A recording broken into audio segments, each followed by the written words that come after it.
everybody. It's great to be back. As Maz said, I'm Mel Petronoff. I'm the MD Down Under for Pinterest, and I'm super excited for us to be back this year. We've got 3 days together to be able to learn, to celebrate the hard work, and obviously move the industry forward as well, and there's so much to be excited about. This event started in 2022 with 630 delegates, and so to see over 2,000 people this year coming to the event is really testament to our industry's desire to learn from one another, which I think is just fabulous. I particularly love the energy that everyone brings to this event. It's hard not to have energy when we get to fly up to the tropics, and I'm really looking forward to having lots of opportunities to catch up with peers, but also meet many new people. That's one of the best things about this event. One of the things I always do is take all the energy that I get and take that forward for months to come. So very excited about that. And just like this event has been growing over the last 4 years, so has our business at Pinterest. We now reach more Australians than ever before at 8.6 million. And globally, our audience has grown 11% year on year. If you're not on Pinterest, you are surrounded by people who are. It could be through your kids' style aesthetic, your colleagues' European summer vacation planning, or in my case, dinner planning for next week. We are giving boundless energy and inspiration to many generations. And let's move on. And one of the reasons I say that, it's really, really important because in the offline world or in the real world, things continue to get tougher with continued economic pressures that everyday Australians are feeling. Budgets are getting tighter. And when it comes to marketing budgets, every dollar has to work further. And reach isn't enough. We know that we need to be able to deliver results across the full funnel. And people always say about Pinterest that they love us because we drive brand awareness and we're the positive corner of the internet. But we also know that being the positive corner of the internet is not enough. We need to also deliver performance, and that's exactly what you should expect from us. Well, I'm here today to reintroduce you to Pinterest because we are a performance platform. Over the last 2 years, we have been overhauling our suite of lower funnel solutions, including launching an automated solution in Performance Plus. We're now delivering results across the full funnel with more clicks and conversions than ever before. And our user behavior on the platform is really changing as it is across search. And together, those things are really driving the results that we are delivering. People come to Pinterest to create and save ideas. And what that means is we get these really interesting first-party signals that teach us a lot about people's taste. The way that people are searching for information is dramatically changing. And we're really well placed for this new era of visual search. The improvements in technology are helping to really understand videos, pictures, and text in new ways. And Pinterest is well placed to make sure that we can connect brands to consumers in this new era of search through our visual search tools. So we know what people like, and we know what they want to see more of.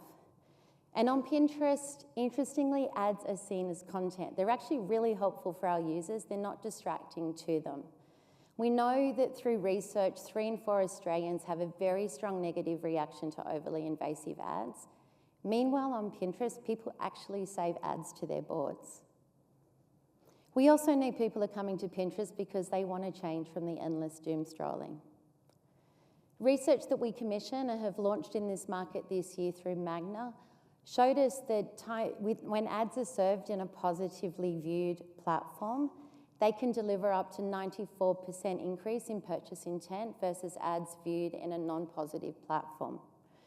We conducted research with UC Berkeley, which showed us that 10 minutes spent on Pinterest a day can actually combat the stress of their students and make them feel better. And for advertisers choosing Pinterest, we know that we've proved that it pays to be in a positive environment. And look, I know you have so many choices when it comes to your marketing budgets, and I really want to talk about those choices. Because this year it is forecast that just 2 platforms will receive 70% of the digital advertising revenue in this country. And I hear from many of you that you do not like being reliant on the duopoly. And that is an over-reliance on a duopoly that really does put risk at our ability to be able to deliver growth and performance. So you are looking for new choices, and I truly believe that Pinterest is a choice and another option. It's a great place to be able to invest your ad dollars in a way that feels positive. And since we first sponsored Can Crocs 4 years ago, we've really evolved our platform to deliver what you needed and what you needed us to become. And we're absolutely investing into new products to make sure that we continue to deliver performance to you. So we have a growing high-intent, high-value audience. We've got improved lower funnel solutions, and we've got a really competitive automated product with Performance Plus, all while being a positive platform where we can deliver growth to businesses. So we invite you to come to our positive corner of the internet at Can Crocs. Head upstairs, visit the team. You can get a coloured consult. As Maz said, you can get luggage tags and build a collage of the holiday that you inspire to manifest for yourself. Tattoos are back by popular demand. We have the capacity to deliver 200, so let's see if we can get there this year. But what I'm most excited about is the opportunity for all of you to hear from our VP of Creative, the wonderful Xanthi Wells. Xanthi is a very well-known person across the industry globally and has been instrumental in transforming our business and our platform over the last few years. Tomorrow she'll be sharing with you a new playbook that really talks about how to have meaningful connections with your audiences. So she'll be on stage at 11:30, and I encourage you all to come and hear from her. So I've spoken about finding new options, and if you're looking for inspiration on how to make tough decisions, look no further than our next guest. We have a highly decorated Olympian who has had to make some incredibly tough decisions in regards to her race strategy, managing health setbacks, and much, much more. She has redefined the sport of middle distance freestyle swimming, and I'm just got a short little sizzle reel for you here just to show you one of those moments. It's getting tighter.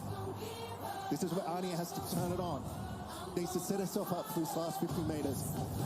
Come on, Ariarne. She's right up on the shoulder of the Great American now. 20 gold medals at Olympic and World Championship level. Now nothing between them. 50 to go. Here we go. The sprint to the end. Can she beaten Katie Ledecky, the defending champion? Match race down to the end. Stroke for stroke. She's in front. Arnie Titmus. Ariarne's in front. To become a legend, you have to beat a legend, and that's what we've seen. Australia win gold. Ariarne Titmus, confirmation, a coronation. We can start the celebration for Australia. Arnie gets it done. Gold in the 400 free. Please join me in welcoming Ariarne Titmus to the stage.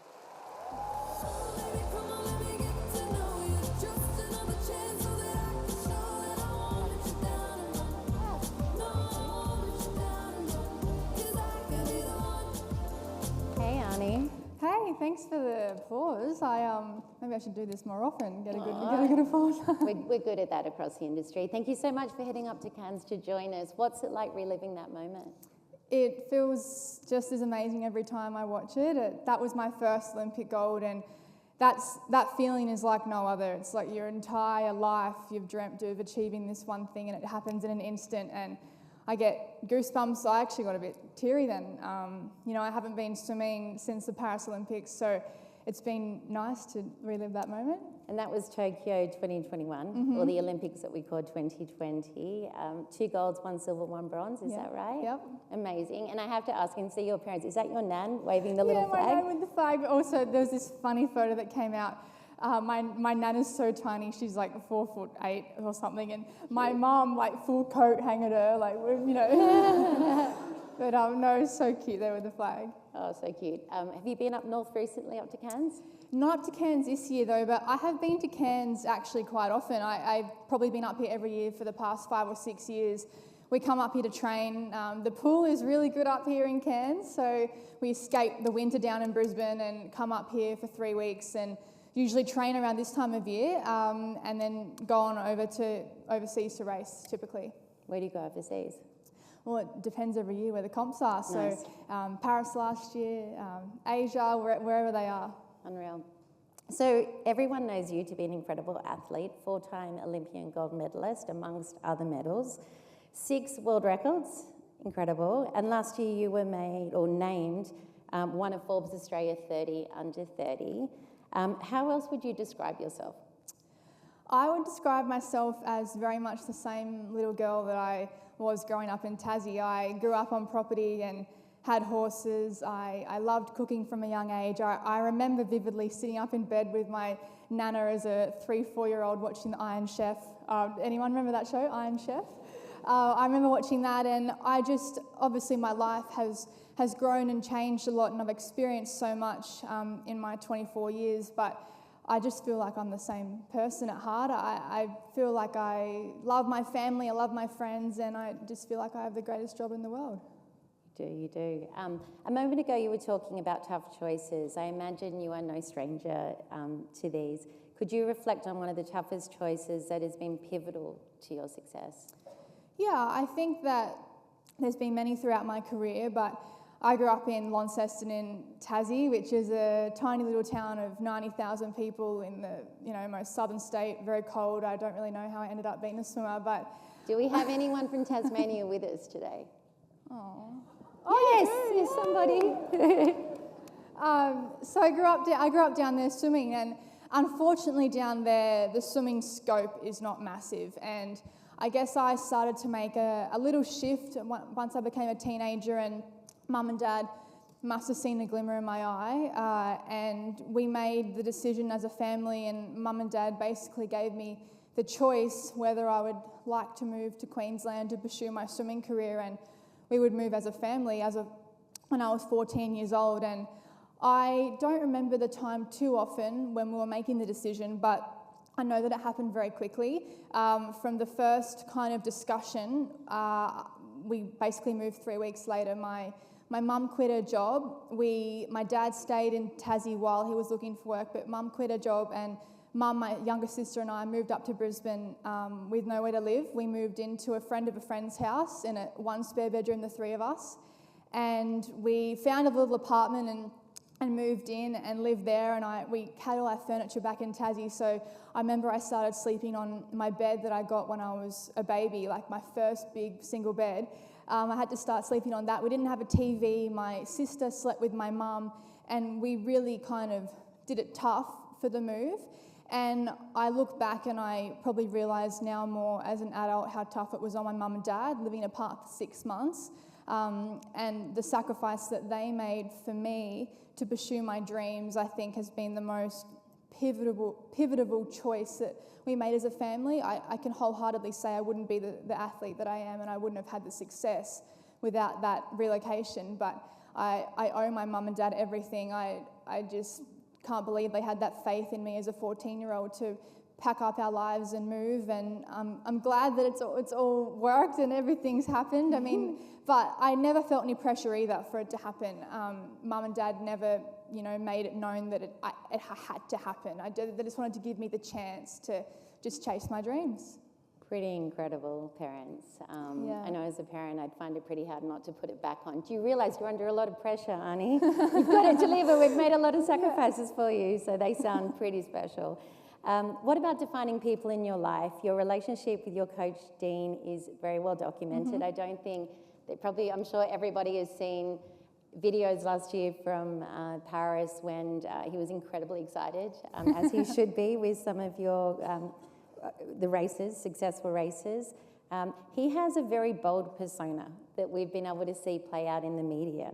And you've clearly found a recipe for success together. What can you tell us about the dynamic that the two of you have? Well, I will tell you about the first moment that I met Dean, and I was 14, and I remember he was a swimming coach on the junior Australian team at the time, and he wasn't my coach. But I remember he was giving this pre-race spiel to all of us, hyping us up. And he was just nuts. And I was thinking, this guy is never going to coach me, ever. And he just has this outlandish personality. He's unapologetically himself. He's just him, and he's got such passion for what he does, and he's an absolute master of his craft. And it came to the point where I had to find a new coach when I was 15, and my previous coach, who had to move on, basically said, I believe Dean is the best coach for you. And so I met him in his office at the pool with my mum, and I remember instantly just thinking, well, he's absolutely the coach for me. Everything he said about work ethic and values and how he likes to design his program and just him, I just wanted to be a part of. And so I started the next day, and basically our relationship just clicked. I think that when you're working towards a goal with such magnitude, you have to be so aligned, and your level of trust has to be unbreakable. And for example, chasing Olympic gold, Dean was the only person in the entire world that truly knew my goals at the Olympics. We worked together as a partnership to try and achieve them together, and I think keeping the goals sacred made what we were chasing even more beautiful. And I just feel so grateful that I've had such a wonderful partnership with him, but it hasn't been easy. Do you want me to, I can tell a story about kind of how my day-to-day would go. We love a story. From 16, he came up with this idea that the only way to win was to have two standards. And this is just for me, this is not for my whole squad. He treats every athlete differently, but he said, for you, Arnie, there's only two ways: outstanding or dog shit. And so I was thinking, okay, fair enough, but outstanding, the only way I could get outstanding is if absolutely everything was perfect, and that's never going to happen. And so I'd be having the greatest session of all time. I might miss my stroke count on 150 in a 5K main block. Dog shit. I've got people around me that I'm killing them. Great job. And I'm like, this is unbelievable. But I knew that there was a bigger cause. And so then it kind of came to a head in 2019. I was at the World Championships, and it was probably my first chance where I could actually have a chance at beating Katie Ledecky. And if no one knows Katie Ledecky, she's the greatest female swimmer of all time. And at this point, she was undefeated internationally. She'd never been beaten. And I ended up winning the 400 freestyle and beating her, and I became world champion for the first time. And I did a 1.5 second PB, and we were over the moon. And I remember I had to go into the press conference, and Dean, I hadn't seen him since the race. There was more media than ever because it was such a big story that Ledecky had been beaten.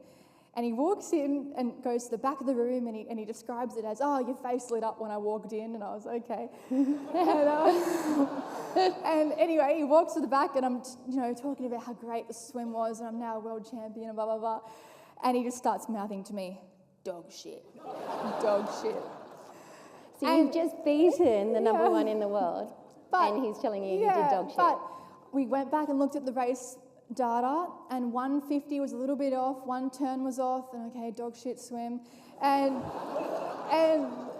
But when you look back on it now, there was a bigger cause. We had just awoken the giant. We were going into what was supposed to be the Olympics the following year in Tokyo, and she'd never been beaten, and she's a champion, so we knew that would fire her up. So the only way to beat her again was to not become complacent, almost forget that it all happened.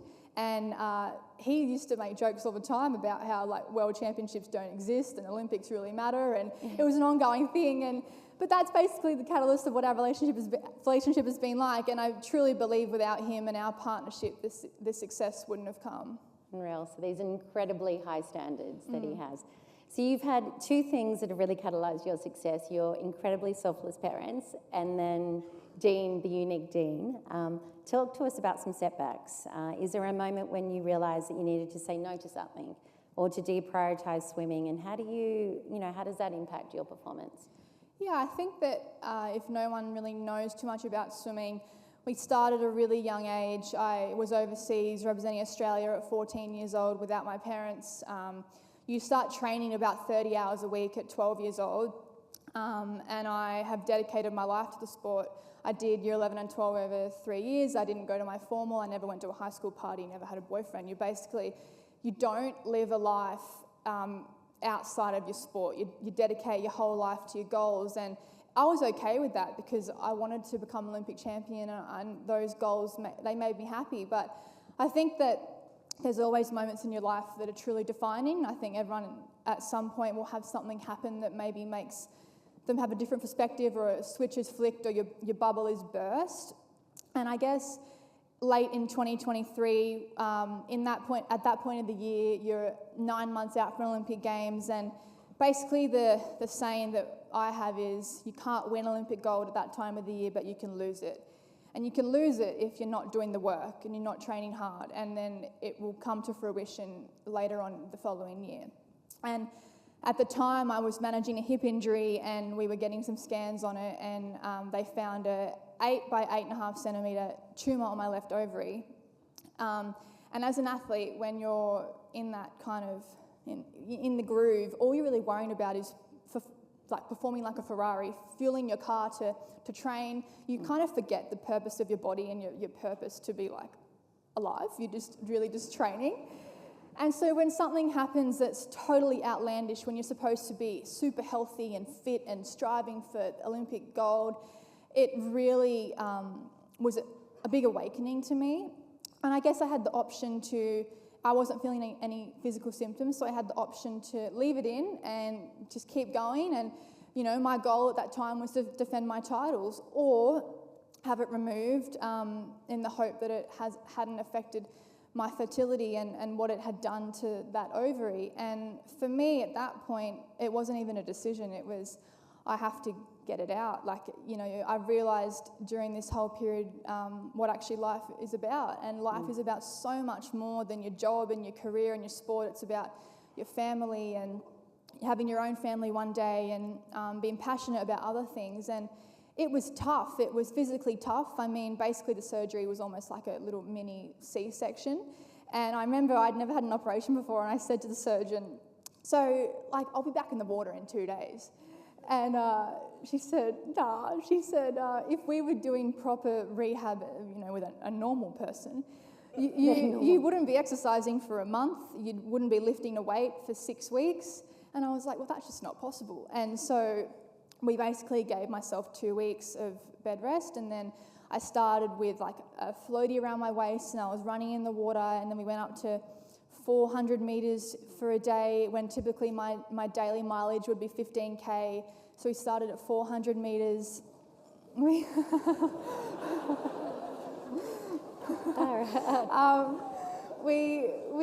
moved. We slowly got there, and within about 3 or 4 months, I was back to where I should be with my training load. But at what cost? And I didn't know whether I'd get back to that form to be able to defend my titles in Paris. But luckily, I did. But I just feel, as much as it was a physical toll, the mental growth that I had from that situation has been monumental for me. It put a lot of things into perspective. I think it made me more grateful to be at an Olympic Games and winning gold medals and to be in the position that I am. But it also made me realise on the flip side that, hey, I'm literally just dedicating my life to swim as fast as I can through a pool of water. It doesn't really matter. Perspective. So it was a very pivotal moment in my life, but one that, as much as it was tough, I'm actually really glad that it happened, because it was almost that awakening that I needed. I don't know that your coach Dean would agree that it wasn't important. Oh my God, seriously, I got some stories. He would ring the surgeon himself and say, I'm just checking that she's all good to go. So if she tells me that, something's hurting, she's fine. And I'm like, sorry if I complained that, my scar tissue hurts. The surgeon said you're fine. Unreal. Thank you for sharing such a personal story. Tell us, what's a day in the life of a swimmer? When you're returning post a mini C-section, what does training look like for you? Well, I train probably all-inclusive 40 hours a week. So a typical day would be, it was tougher when I was in school. You're obviously going to school around this too. So the school kids in the water at 5 a.m. But now that I don't go to school, it's nice having a bit of a sleep in. So I wake up at 5:20. It's better than 4:30. Yeah, and then get to the pool, do about half an hour of stretching, core rehab, prehab, swim 7.5k, about 2 hours in the water. Typically, your mornings aren't the hardest sessions of the day. They're a long aerobic swims. Then on a Monday, Wednesday, Friday morning, I'd be in the gym for an hour. lifting weights, and then I'll go home, eat brekkie, have a 2-hour nap every single day, otherwise I won't be alive. And then wake up, have lunch, have big, strong coffee, then have another bit of food, and I'm at the pool by about 2:45. And then we do same sort of prehab stretching, then a half an hour circuit. Then we jump in the water, and I do between 7 and 8K in the afternoon. And then that's the toughest sessions of the day. And then after that, get out and I'll do half an hour on the bike. And then I'll do half an hour like medicine ball, core stuff after that. I'll probably be home at 8 o'clock. So that would be my usual days. I'd get Wednesday afternoon off. And sometimes I'd get Friday afternoon off. And then Saturday goes from 6 till 12. And then I get half Saturday and sometimes Sunday off. How many days a year would you get off when you're training for the Olympics? Typically, I would get maybe between 10 and 12, but that's not not consecutive. So I train Christmas Day, New Year's Day, Boxing Day, Anzac Day. I went to a dawn service this year for the first time since I was in primary school, because we've always been swimming while it's been Anzac Day, and I just was like, this is so amazing that I get to do this, because we would just sometimes put it on at the screen at the pool, like while we're swimming. So yeah, we never ever get a day off. Tell us, how do you weigh the role of your physical swimming capabilities versus your mental resilience? You've spoken about that a little bit, especially when you're thinking about how each have contributed to your success. Yeah, I think that this is a tough question. It's different for different athletes or people in business or anyone that's striving for something great. I believe as an athlete that everyone knows how to train hard if you're willing to put in the work, but it's up to your mental capacity and your willingness to kind of put yourself on the line, your body on the line, to actually get that last little 1% or 2% out of you physically. So as much as it's the physical training, the only way to get to the upper echelon of the physical training is if you have that mental strength. And I guess that's something that I've worked on a lot with Dean. I've actually never spoken to a sports psychologist in my life. I believe that my strength in training and racing has been my mental strength. I truly enjoy the feeling of being out there racing in front of a big crowd and feeling the pressure and expectation. I think that you should embrace those tough things. You can either run from it, but then it's a missed opportunity. So I think making light of situations like that is most important, and that's the difference between someone that's really good at something or a champion. And I truly believe that it's finding that one little extra % in your mental capacity that gets you up into that last little bit that is the difference. That's in training, but I believe racing, when you're in an Olympic environment, everyone there has done the work, everyone's trained hard. It's all mental. Olympic Games aren't meant to be easy. The living conditions, the expectation, how much you're walking, like we're walking 15K a day in between competing. It's not designed for performance. And so it's truly who has it upstairs that can come out on top and rise to the occasion and block out all the noise. And I truly believe that that's all down to your mental strength.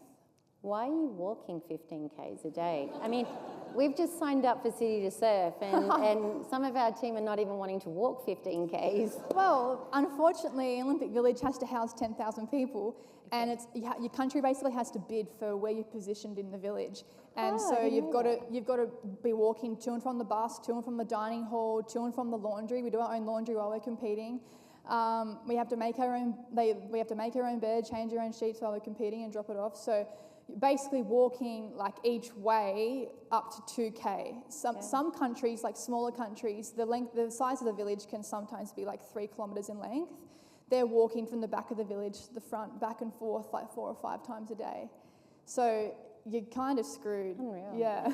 Yeah. You talked about the big crowds, and sport is so core to the Australian cultural identity. I think what underpins that is our collective sense of hope, optimism, and seeing people achieve their ultimate goals like you have. But how would you describe your relationship with the Australian public? Well, I feel like it's pretty good. I haven't done anything bad yet, I don't think. I honestly, I think that as an athlete in the public eye, I think in Australia especially, but globally, I truly believe that people listen to what we have to say, or they watch what we do, potentially more than any other, I don't know, high-profile person. People draw a lot of inspiration from athletes and listen to what we say, and so that comes with a heavy burden sometimes. But I've just tried to be my absolute self whenever I can be. Whenever I'm speaking to people and meeting them, they're just meeting Ariarne, and when I'm speaking to the media, I just try to be as honest and open as I can be. But I think that when you start out as a little kid in sport, you start out because you want to have fun, you want to meet friends, and you love it, and you should still love it even when you're, a professional athlete. And you don't realise that sport is so much more than sport. And I now know that the platform that I have can be so much more than just me racing for myself. For one, I'm racing for our country, and I truly feel very proud to be doing that for us and wearing our colours. But I also realise that there's so many people that can watch me on TV, and watching my victory can maybe inspire them to try something new or give something else a crack, give them the strength to just go for it. I shouldn't have been an Olympic champion swimmer. I'm from little old Tassie, that's cold and freezing. It shouldn't have happened for me, but I hope that stories like mine can inspire people, and little girls down the street or little boys down the street or anyone to just, if they're watching it on the TV with the colours, that can be you too. And I just feel so proud that I have that, that position now to inspire people. And as much as that's an amazing part of it, it's also challenging in the fact that I think athletes are put into such a box, and there's so much stigma around how we have to behave that you almost have to watch everything that you do and say. You can be taken so out of context, and we're put on such a pedestal, and I especially believe Olympic athletes are put on such pedestals that one wrong step can be the undoing of everything great that you've done. And so it comes with that pressure as well, but I try not to think about that because I just feel very grateful that I can have the impact that I do in other ways. Amazing. You've mentioned you grew up in Launceston, Tasmania. It is a very cold climate in Tassie. Why did you start swimming? How does that happen? You said you were on property with horses. Yeah. Where's the swimming pool and all that? Well, we had a 15-metre indoor swimming pool. Okay. So Mum and Dad, very lucky growing up, had the heaters, and we had the swimming pool, and I just loved swimming. And I remember I asked Santa for 3 years in a row for a mermaid tail so I could be H2O, and and I just loved the water. And I remember it was the Beijing Olympics in 2008, and we did really well that year in the swimming. And I remember watching it on TV, and I said to Dad, there was a swimming pool down the road, and there was a club, and I said, can I just join the swimming club? And I was 7. And it basically just started from then, and I just doing club nights and little competitions, 8 and unders, and then it just kind of all happened. There you go. Thanks for sharing. Well, it feels as though your athletic performance has formed such a huge part of your identity. You're still very young, but I know that you've got your own creative outlets outside of the pool. What's it like to go from swimming being the one thing that you have been so passionate about, and then shifting your perspective to swimming just being one of a few things? Yeah, it's been probably a massive time of change in my life. I think that after the Tokyo Olympics, because I'd kind of done it, I'd achieved what I wanted to, I guess I gave myself the leeway to explore other avenues of my life, and speaking and working in the media, and I've always loved cooking, but just my swimming life has been like this, and this has been my whole life. But now my life is kind of like this, and swimming's still here, but my life is like this. And it's been challenging because I've still been trying to have the success that I want to have in the pool, but also managing, external factors that I enjoy in my life. So at the moment, I've been very public in saying that I'm taking a 12-month hiatus from the pool after the Olympics, which is really brave in Olympic sport to take 12 months away because you lose form like that. But I just truly needed the time to explore who I am and my life outside of the pool. Also to set myself up for one day when eventually swimming is not there. I want to know what I want to do and be fulfilled in other ways. I think it's really important to not let your job dictate your joy. And I think so many athletes let their life and how they feel be dictated by their performance. And so I just don't want that to be me. And I don't think it is, but I'm just really enjoying just been Ariarne the person for a while. Nice. And are you focused on getting to LA? I Is am. that next? Well done. I'm sure Dean is. When you're coming back. Yeah. Thank you so much for your time today. It's been such a treat to be able to speak to you, and I really appreciate how open you've been with all of us. I do have some rapid fire questions to close us off. The first being, if you were a brand, what would you be? I would be Tiffany & Co. Because... Why?